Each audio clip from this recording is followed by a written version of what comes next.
ओम श्री गणेशाय नमः। ओम ब्रह्मा मुरारी त्रिपुरांतकारी भानुः शशि भूमिस्थो बुद्धश्च गुरुश्च शुक्रः शनि राहु केतवः सर्वे ग्रह शांतिकरा भवन्तु। मैं एस्ट्रो आदित्य पाराशर वैदिक पाराशर ज्योतिष चैनल के माध्यम से आप सभी का स्वागत करता हूँ।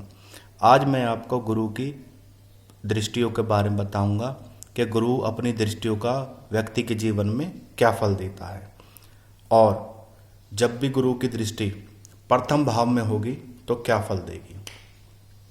सबसे पहले गुरु के पास कितनी दृष्टियां हैं। गुरु के पास 5वीं 7वीं और 9वीं दृष्टि है।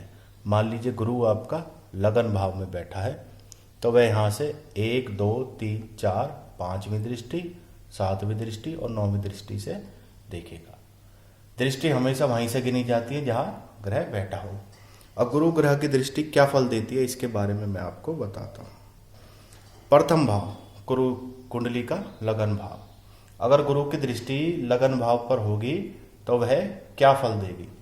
जब भी गुरु की दृष्टि लगन भाव पर होगी तो ऐसा व्यक्ति गोरे रंग का होगा। अगर पूर्ण दृष्टि होगी तो धार्मिक स्वभाव वाला होगा, यश प्राप्त करने वाला होगा, विद्वान होगा, कुलीन होगा, जीवन साथी के विषय में भाग्यशाली होगा। उसका जीवन साथी बहुत ही अच्छे चरित्र वाला और प्रसन्न रहने वाला होगा। द्वितीय भाव, जब भी गुरु की दृष्टि द्वितीय भाव पर पड़ेगी तो क्या फल देगी। जब भी गुरु की दृष्टि द्वितीय भाव पर होगी तो मनुष्य की एक मधुर और अच्छे स्वभाव वाला व्यक्ति होगा और आर्थिक रूप से संपन्न होगा।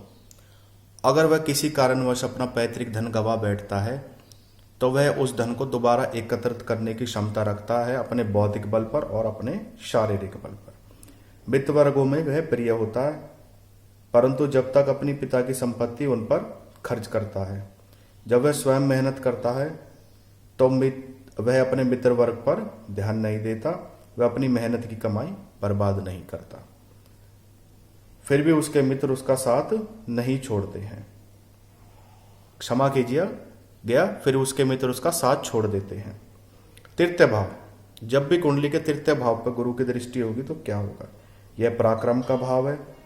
इसमें व्यक्ति को भाई बहनों का सुख प्राप्त होगा, चाहे वह छोटा भाई हो चाहे बड़ा भाई हो, और ऐसा व्यक्ति सुख से युक्त होगा।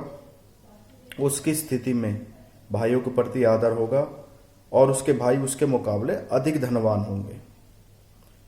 जब गुरु पाप ग्रह के प्रभाव में ना हो तो उसका भाइयों से भी मतभेद नहीं होता, परंतु अगर गुरु पाप ग्रह के प्रभाव में है तो भाइयों से मतभेद होता है।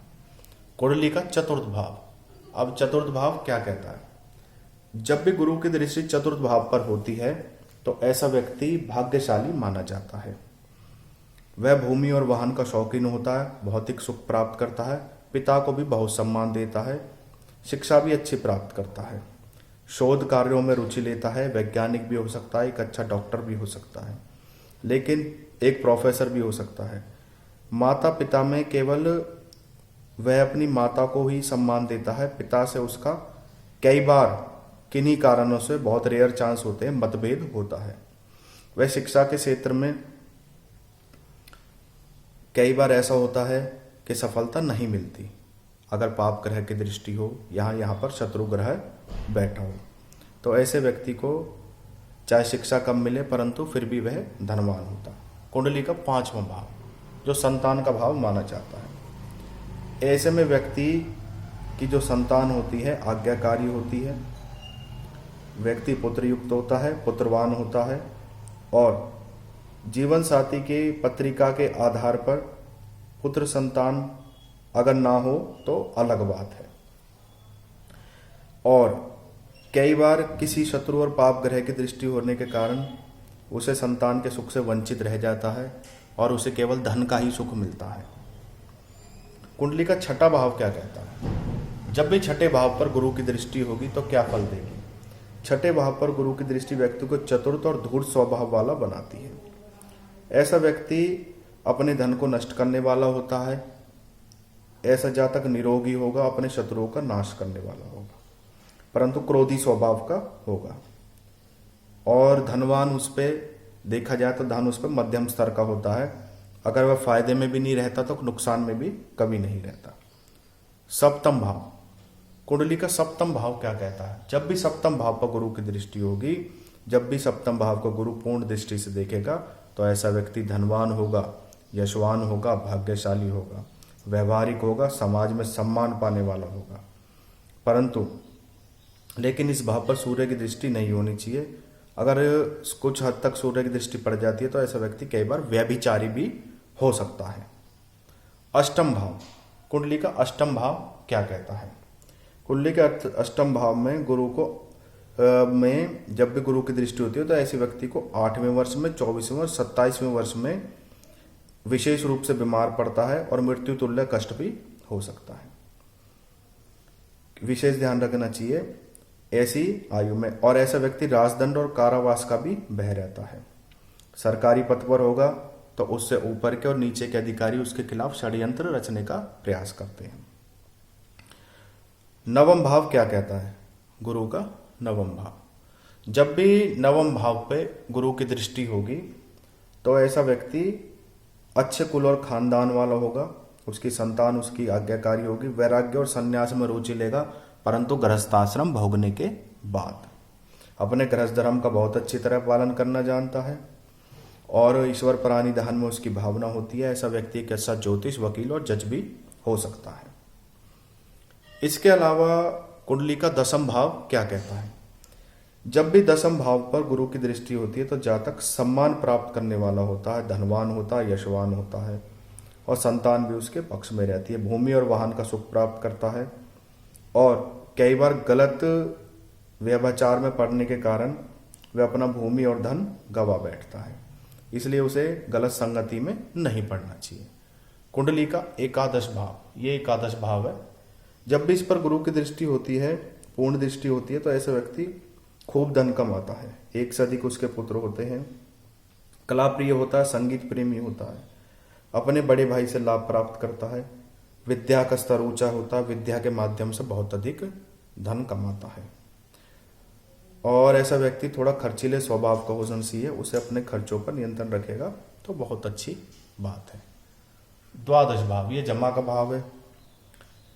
ये इसमें भी स्वभाव जैसे एकादश भाव में व्यक्ति खर्चीले स्वभाव का होता है, इसमें अगर गुरु की दृष्टि हो तो ऐसा व्यक्ति बहुत अधिक खर्चीले स्वभाव वाला होता है।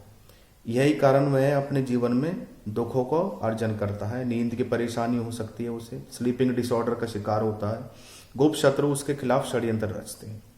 बाकी अगर मिश्रित तौर पे देखा जाए तो व्यक्ति धनवान तो होगा, धन कमाएगा, संतान को भी सुख देगा, गृहस्थ धर्म का भी पालन करेगा, पर गुप्त शत्रु से सावधान रहे और अपने खर्चीले स्वभाव पर अंकुश रखे। ये मैंने आपके गुरु को 12 भावों में किस भाव से देखता है, किस दृष्टि से देखता है, पूर्ण दृष्टि से देखता है तो क्या फल देखता है। जब भी गुरु पूर्ण दृष्टि से देखता है तो फल की अधिकता बढ़ जाती है और बहुत अच्छे फल मिलते हैं, और अगर पूर्ण दृष्टि से ना देख रहा हो तो थोड़ा उसका प्रभाव कम होता है। पूर्ण दृष्टि 7वीं होती है, जिसमें गुरु 180 डिग्री एंगल से देखता है। कोई भी ग्रह की संपूर्ण दृष्टि ज़्यादातर 7वीं ही मानी जाती है।